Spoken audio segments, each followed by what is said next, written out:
Hello, my name is Yoni, and today I have a very interesting topic for you on real estate and investing.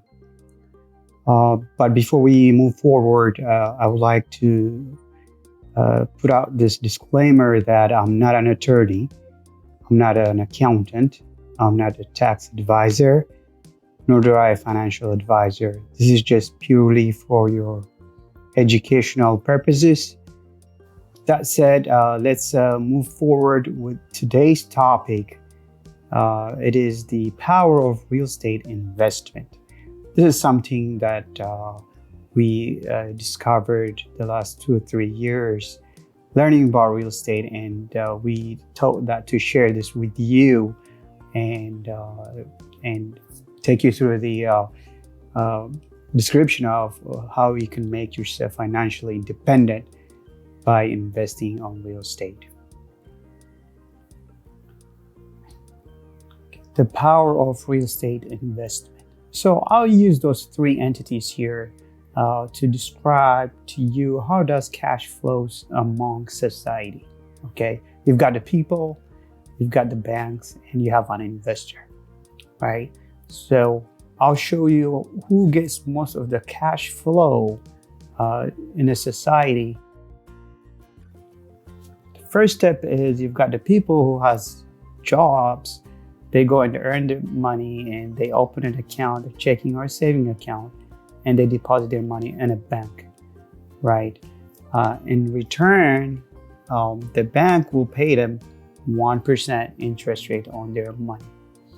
And this has been the norm for many, many years. As a matter of fact, recently, the banks are barely paying any interest. It's close to 0% or 0.1% on interest rate to people who put their money in the bank. So there's no incentive for an investor to put their money in a bank. So instead, they look for an investment property where they can get a lot higher return on their investment. So in this case, an investor will look for a rental investment property where he can buy and multiply higher return on their money.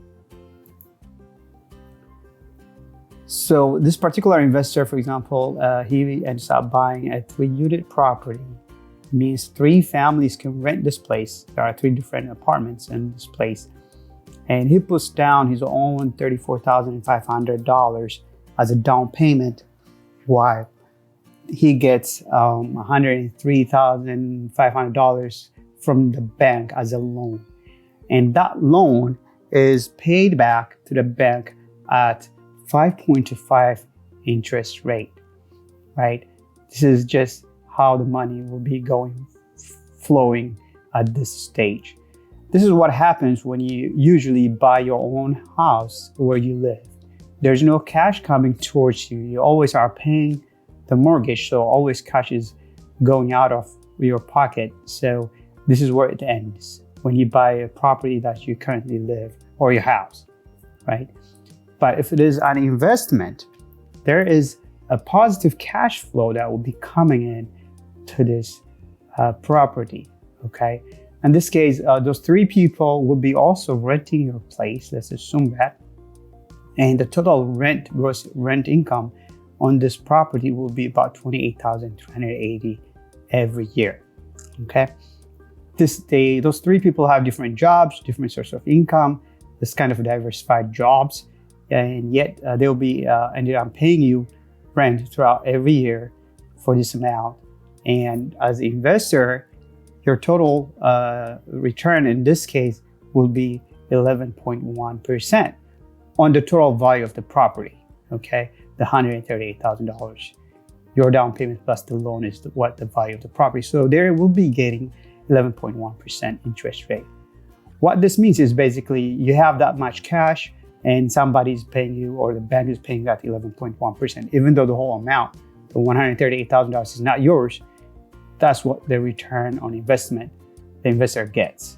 Usually this term is the 11.1% is called cap rate, the total return on investment of the value. So in this case, even though he's paying the bank at 5.25% on the 103 and $500, he's getting his return 11.1% over the whole. So the investor is making money on the loan part of the bank loan amount as well, not just his down payment. So this is just a no-brainer. From looking at this flow of cash, it clearly shows you who's getting most of this cash flow in a society.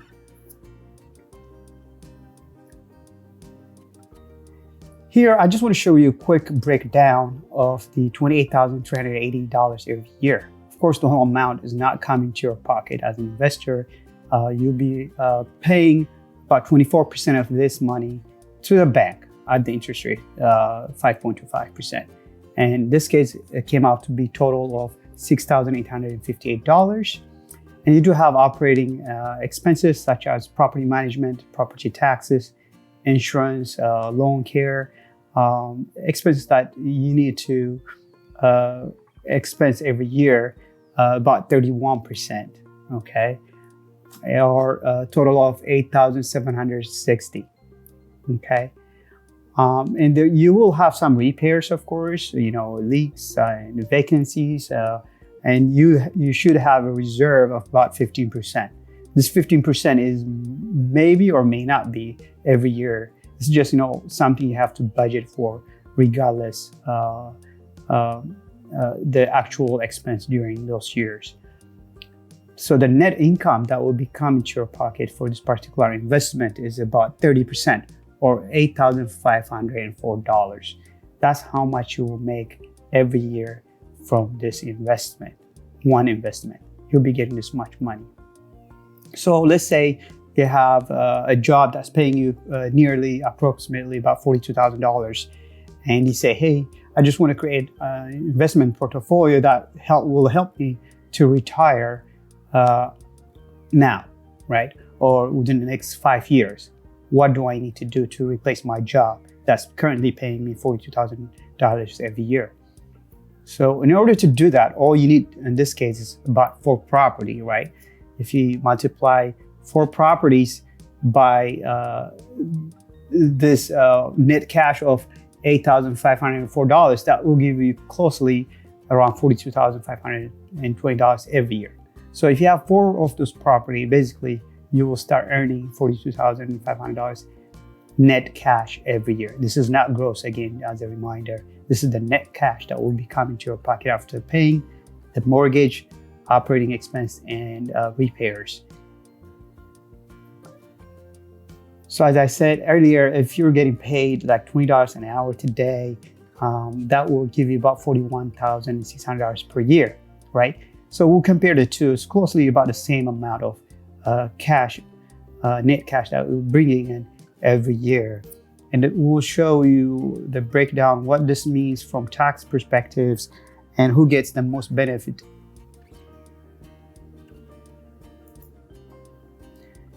So when you are a real estate investor, or when you have properties as investment, the IRS assumes there is depreciation cost or devaluation of your property, or basically it's an expense that you incur on your investment property.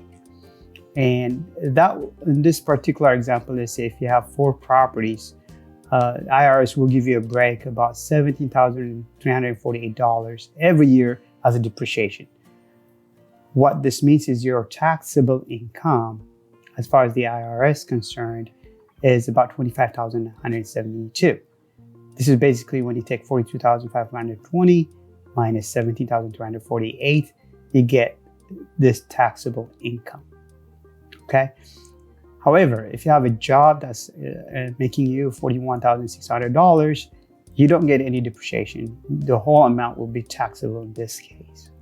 Okay. The big difference here is depreciation is not a real money that is being expensed.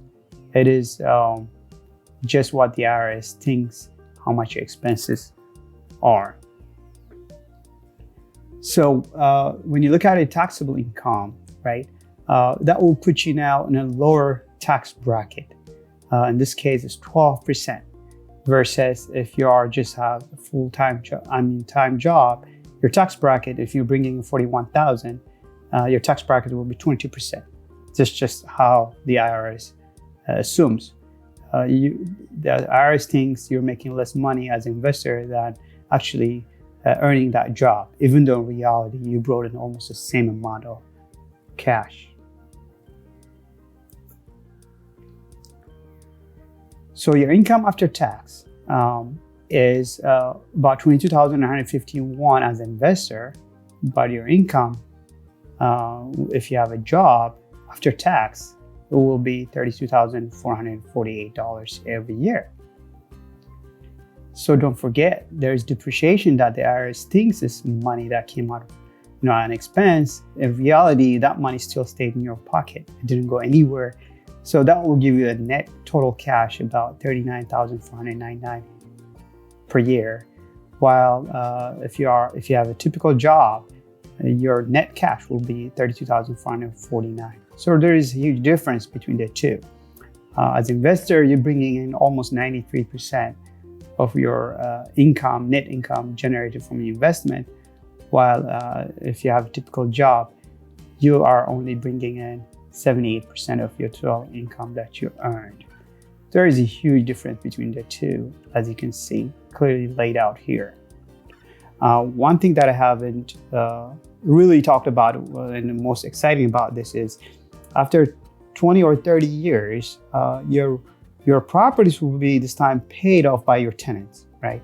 It's already included on this expense. So they will be all debt-free, and you own 4 rental properties, full and clear, with no loan on them. That's something you can sell it when you get older and use it as a retirement, or you just let them rent it, still get your cash flow every month. So when you look at the system, this is something we kind of noticed, that there is the power of the real estate investment is significant from benefits from your financial freedom. So it was very exciting, and we decided to share this with you to lay it out clearly where you can see it. And this has been done for many, many years, and many real estate investors have benefited from this system. So we just thought, if you like it, please follow through, learn a little bit more about real estate, and good luck in buying your first real estate investment. With that said, thank you so much. We appreciate for your time, and please don't forget to subscribe.